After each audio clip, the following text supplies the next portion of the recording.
channel. If you're new here, my name is Padri, and in today's video I'm going to talk about the books I want to reread this year. First, I'm going to start with a series that I read last year in 2023, and I'm not really sure if I want to read them all. I think the last one I'm not going to reread it because it wasn't my favorite, but at least these first four I want to read them because my favorite ones are Heartless and Reckless. And right now I'm reading the other series from Elsie Silver that comes before this one. I started the first book yesterday, so I was thinking I can read this series, then I can read the next one, that is the Chestnut Spring series, and then when the first book from her next series comes out, I can just read it afterwards and I have all the universe fresh in my mind. You don't really need to do that, but I just want to have an excuse to read that series. Then I have 3 books by Sarah Adams. First we have the Cheap Sheet. The interconnected standalone of this book is coming out on April, so I want to read that one to remember it because I read it on 2022 and I don't really remember. I remember the general idea of the book but not what happened. So again, you don't have to, it's an interconnected standalone, but I would like to do that. And then I also want to read these 2 books. There's no release date for the 3rd book on the series, but I just want to be again inside this world because I loved these books, especially Practice Makes Perfect. We have When in Rome and then Practice Makes Perfect. The first one is she's famous and she wants to escape her life, so she wants to go to this small town. Her car breaks down, this guy helps her, and that's the town she wanted to stay in, but which is Rome, but there's no place in the inn she wanted to stay at, so he offers his room, I think. Really cute. And then on this one you have the bodyguard from the celebrity and the sister from the main character in that book.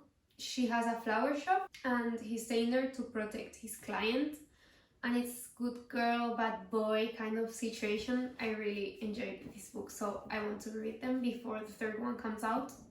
Again, I have no idea when that would be, but I just want to read them this year. Then another book that's coming out this year is The Shortlist by Elena Armas, and it's the 2nd book in this interconnected standalone series. I don't know what the name of the series is, but I loved this book so much, and again I want to reread it before I read the one that's coming out so I can have it fresh in my mind.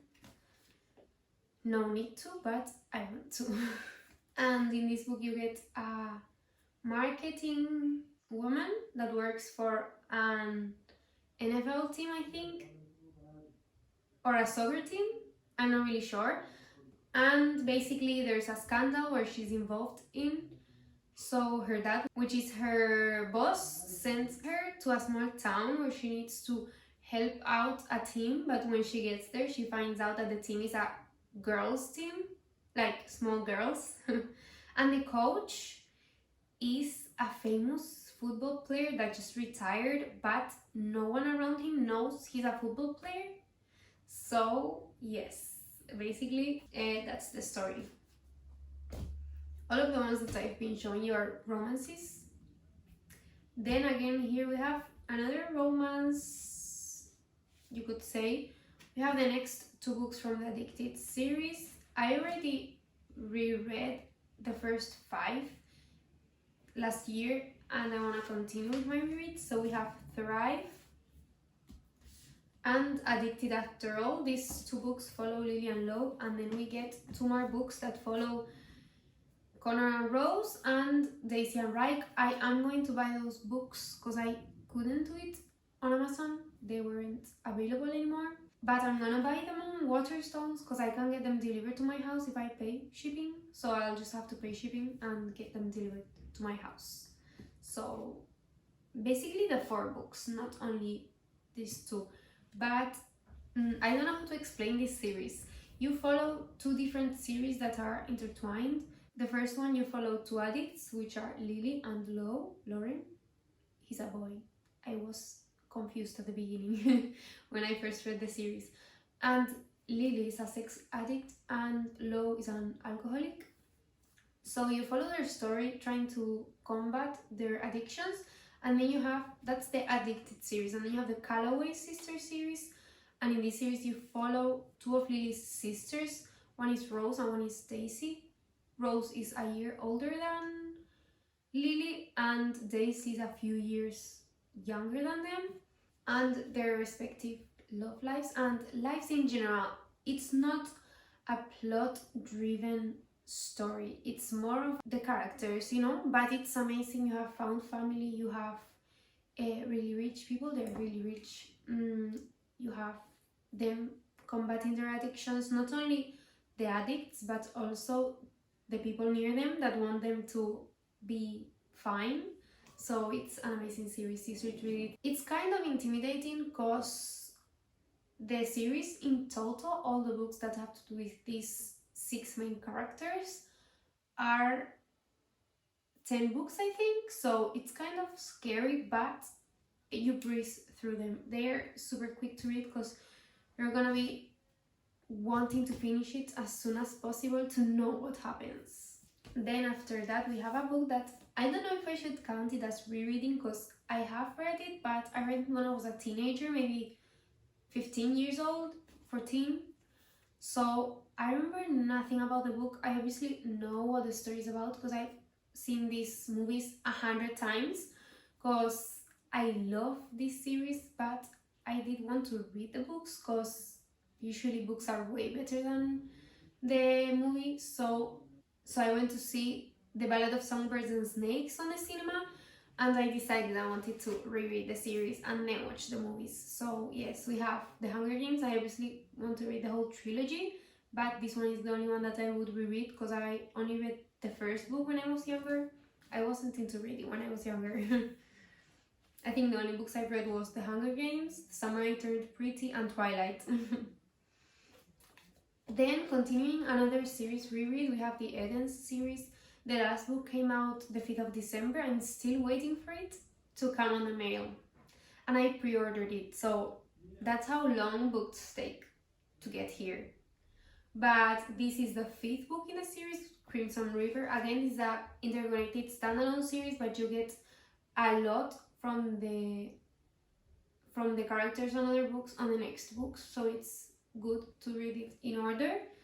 This is the 5th book, and it has kind of a mystery plot inside it. All of Daphne Grace's books, or at least the ones I've read, are Montana, small town or little city kind of vibe, and I love them. I love all of her books. Some people say they are repetitive, but is it bad if it's good, you know? Like, if I need to read 100 times about small town families, I'm going to, because I love them.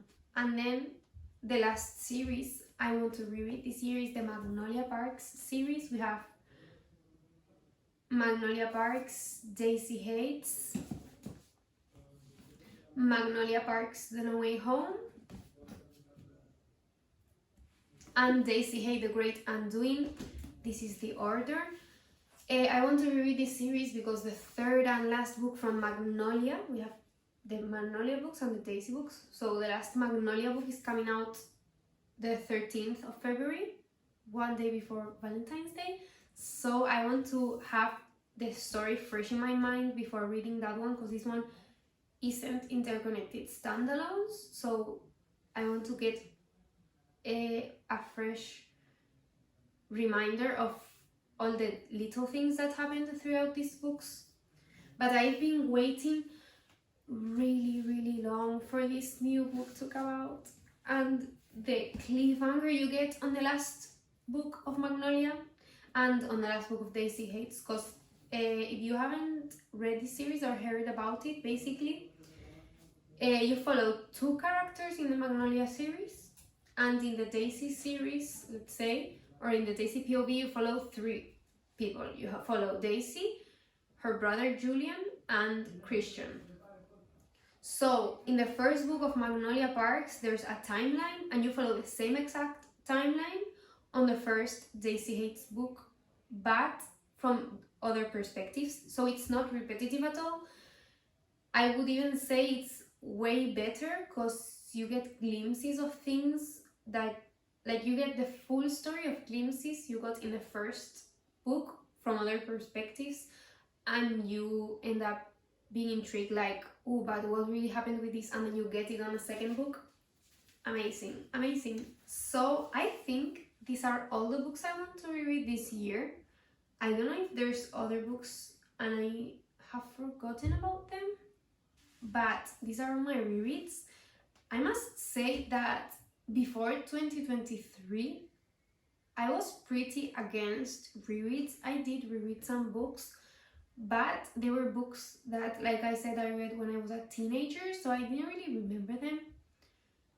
But I started rereading the Addicted series, and it's way better the second time around. And it's been happening with every reread I do. It's better the second time around. So I just want to do that with my favorite books. At the same time, I'm really, really scared because with the ones I've read the second time around, it has happened that's been better. But what if I reread something and then I figure out it's not as good as I remember it? That could be really bad for my mental health. But let's just not think about it and just enjoy the books that I'm gonna reread. So these are all the books I wanna reread this year. If you have any rereads you want to do this year, leave it down in the comments. I would love to know. And I'll see you next time. Bye!